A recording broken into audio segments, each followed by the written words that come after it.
Aftermath. Proving that white people are still the dumbest people in all of horror. Let's discuss.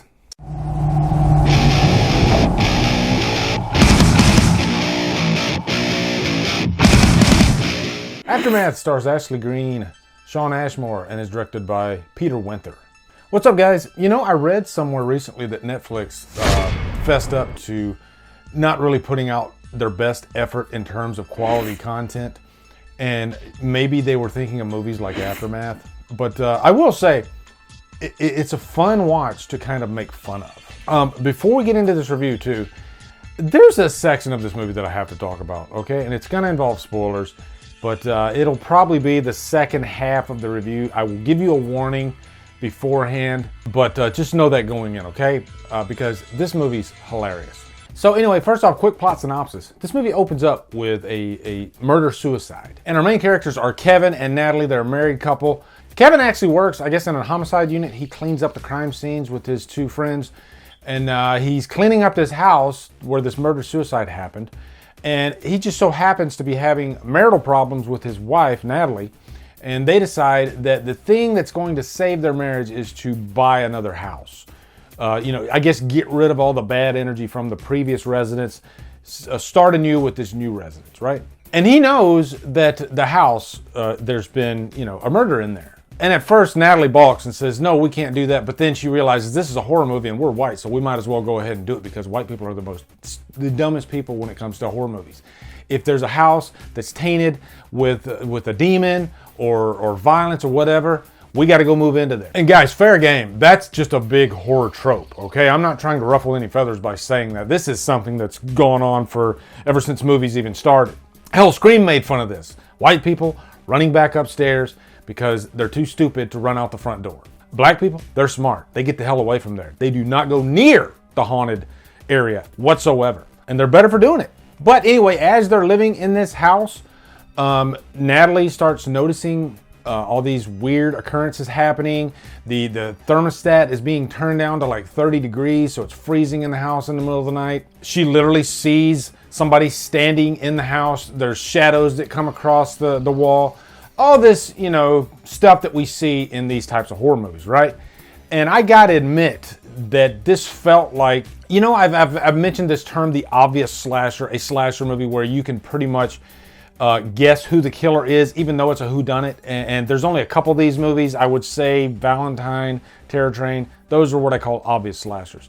This is, I guess, the obvious paranormal movie. At least that's what you're thinking, okay? I'm not saying that's what it is. But you just feel like, I guarantee you this particular person is going to be responsible for this. The turnout is going to be this big unveiling.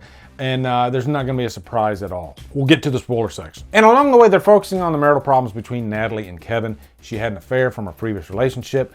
And I think it's smart that they focus on these things because it provides these red herrings. Anytime you introduce new characters into a story like this, it gives you subjects to point your finger at. Also, the couple that sold them this house, the husband did not want to sell the house, and the wife did. So again, there's another red herring that you can plant in your story. Now, first off, this movie's bad, and it's really bad, and it's really, really bad. Why in the hell would this couple want to move in this house that had this murder, okay? Out of all the houses on the planet, they pick this particular house. And you could say, yeah, money and all that, but no. I still think you don't want that bad juju in your life, especially when you're leaving a house because of some bad events that happened. Why would you go to this other house where this murder happened? It makes no sense whatsoever.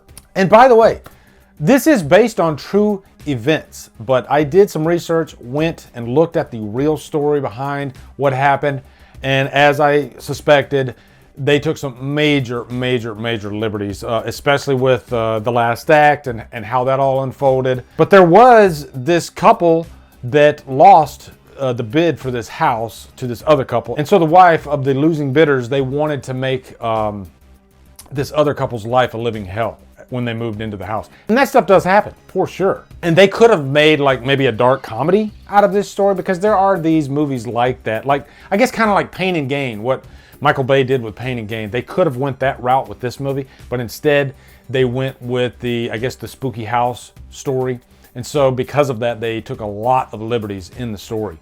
Also, we're doing a horror movie here, and none of this is scary whatsoever. To me, this is just a great lesson in like set design and, you know, planting your scares along the way. And all the scares in this movie feel so completely obvious and cliche, just ineffective. And also, this is one of those movies like within the first few minutes, you already kind of have made your mind up about where the story's going and what the twist is going to be at the end.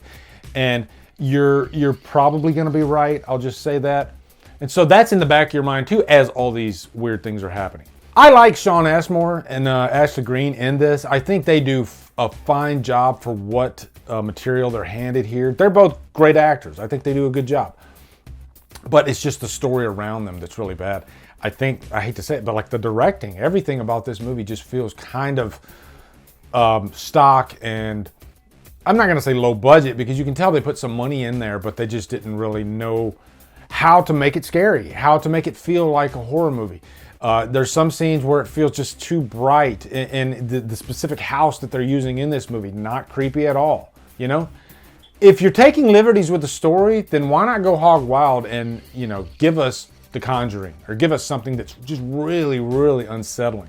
None of that in here whatsoever. A24 did not do this movie, guys, okay? So from this point on, I'm going to be talking some spoilers, okay? Because I got to talk about that last act and how this whole thing unfolded. So you have been warned from this point on, okay? And I think you've already figured out what my opinion is on this movie. But I will say, before we jump into the spoilers, it is entertaining, okay? Because I can watch a bad movie and have a good time with it. And to give you an example, I just saw Pig with Nicolas Cage recently. Beautifully directed film, great performances, but I was kind of bored out of my mind, okay? So I almost had a better time with this movie. And this is clearly a worse movie than Pig. So there you go. You're dismissed if you haven't seen this. Go watch it and come back. So I made my mind up pretty early on. The husband from the married couple that sold the house to them, he did not want to sell the house, so I felt like he was behind it. And I'm half right there because he did try to fuck with him a little bit. And there's a scene in here where this guy is sent to what he thinks to have like a role-playing hookup with the wife. And of course, she didn't suspect that at all.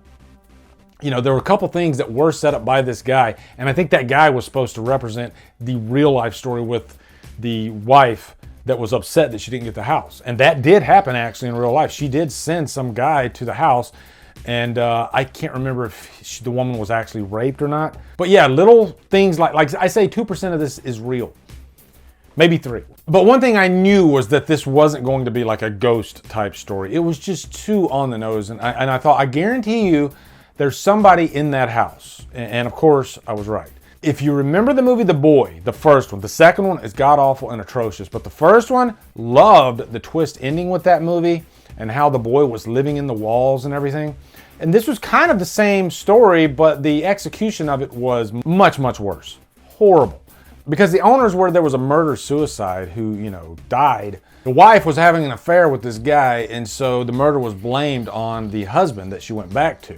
But the actual murder happened by this guy that she was having an affair with, and he ended up living in the house. He went crazy because she left, and so at the end, we're just left there with this guy that's living in this secret compartment in this house, I guess in the basement or somewhere like that, and he has Natalie tied up. But there's no like building of that villain. There's nothing scary. Concerning characters, yeah, you got to build the protagonist, but you also got to build the antagonist. And when you're just left with this blank slate of a guy who pretty much looks like he's homeless, with, you know, just living in the walls, what are you gonna do with that? You know, it's just really stupid. And so I didn't get that chill down my spine. You know, I didn't feel scared for the characters. I just felt like this was kind of a joke. So anyway, guys, fun movie to discuss, but horrible. So I'm gonna give it a 2 hours lost for sure. It's out Relish, all right? Have you seen Aftermath? Let me know down in the comments. Looking forward to hearing them. Also, be sure to come over to Killer Flicks, where we talk horror all day and every day. And on Fridays, we do Food for Fridays. Follow me at Drumdums on all my socials. Support me on Patreon. Buy me a coffee. And also, speaking of patrons, I would like to give a shout out to my most recent patrons. I got 5 new patrons. Rick Trujillo, Jackie Sins, Leo Massa, Maxwell Steckel, and Patrick Rainey. So, welcome, as we like to call it, to the fam dam. And guys, if you're not Drumdums patrons, what are you doing? Go over to the patron page Check it out, exclusive content over there. We do monthly hangouts. We're watching It Follows here pretty soon. Also, I have a Facebook group specifically for my patrons. We have a good time over there. So check it out. Anyway, guys, thanks for watching. Drumdum out.